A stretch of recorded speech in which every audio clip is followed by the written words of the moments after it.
तीन दो क्वेश्चन आए 2016 में। फर्स्ट क्वेश्चन ये और सेकंड क्वेश्चन देखेंगे इसके बाद, ठीक है। So first question, what does it says? Early Buddhist stupa, we have talk about what Buddhist stupa art while depicting folk motifs.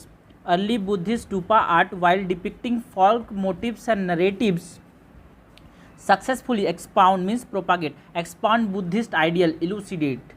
Elucidate का मतलब क्या होता है? Elucidate means to expand and explain.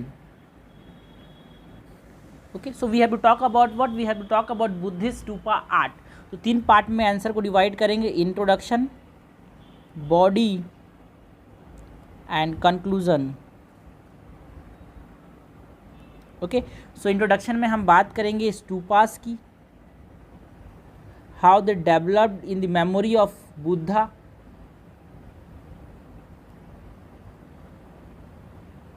As a memory of Buddha, and ritualistically important, and also it is a pilgrimage site.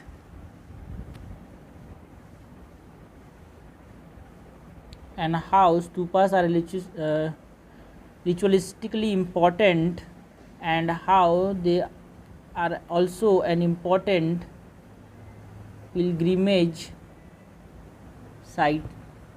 And in the body हम बात करेंगे कि ये स्तूपास का काम क्या था। So they also had propagative motifs such as the Toranas,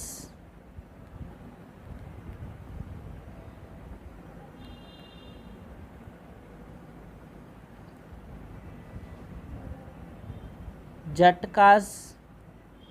यहाँ पे क्या है? बुद्धिस्ट आइडियल्स की बात कर रहे हैं, प्रोपागेट कर रहे हैं, and also they are important in spreading Buddhism. Mainly हमको बात किसकी करनी है? मेनली हमको यहाँ पे बात करनी है कि how Buddhist stupa are of commemorative as well as propagative in nature. Okay, so spreading Buddhism means what? They are commemorative,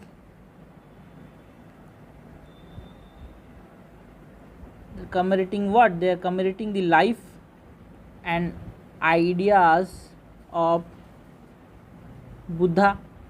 And in the body we will talk about, yes, it was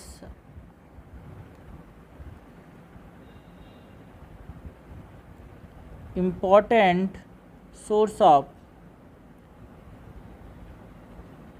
propagation, and it expounded what? It expounded the Buddhist ideals.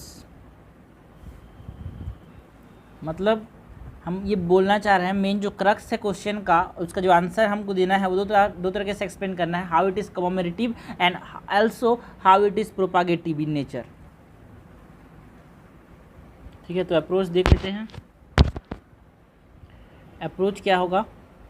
Model answer क्या होगा? Introduction, body and conclusion की form में होगा। तो introduce करेंगे by introducing what are stupas, and also इनमें क्या क्या पाए जाते हैं। स्तूपास के अंदर हमको देखने को मिलते हैं, यहाँ पे ये तोरानास हैं, मेधीज हैं। सो दिस इज तोरन एंड दिस आर मेधीज। यहाँ पे हमको क्या देखने को मिलता है? यहाँ पे हमको 8 फुल पार्ट्स देखने को मिलते हैं, जिनका यहाँ पे मेंशन देखने को मिलता है। Okay, we have also chhatra, harmika, anda, vedika, प्रदक्षिणापात as well. ठीक है, तो हमको बात किसी करनी है बॉडी में। बॉडी में बात करना है कि what are stupas, they small structural compositions, okay, and they give us information about various themes such as Jatakas. Okay, we have to mention them with examples. And further there is a need for what? link between what? teaching and philosophy of Buddha, that is the 8-fold path we have to talk about. और conclusion में बात किसी करेगा? Conclusion में बात करेंगे स्तूपास की। Okay, what are the relevance at the present day, and also how they are commemorative, propagative in nature. So ये हो गया first question. So the second question is about Krishna Deva Raya. Question क्या बोलता है? Krishna Deva Raya, the king of Vijayanagar, was not only an accomplished scholar himself, but was also a great patron of learning and literature. ठीक है, हमसे पूछा है क्वेश्चन है डिस्कस करना है। Discuss literally means to expand. Okay, so इसको 3 पार्ट में डिवाइड करेंगे, इंट्रोडक्शन, बॉडी, कंक्लूजन। इंट्रोडक्शन में हमको ये बताना है कि who he was, which dynasty he belongs and why he was important. Body में बात किसकी करेंगे? बॉडी में हम बात करेंगे how himself wrote different books और works and also he patronised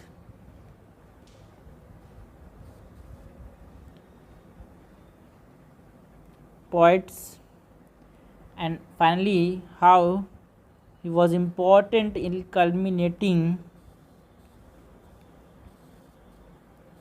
the literature of the time, that is the literacy or literary works at that time। Model answer क्या होगा? ये इंट्रोडक्शन, बॉडी एंड कंक्लूजन में इसको divide करेंगे। Introduce करेंगे how Vijayanagar kingdom was a golden era in the cultural revival in south India. Okay, and body में बात करेंगे किसकी? कृष्णदेव राय की।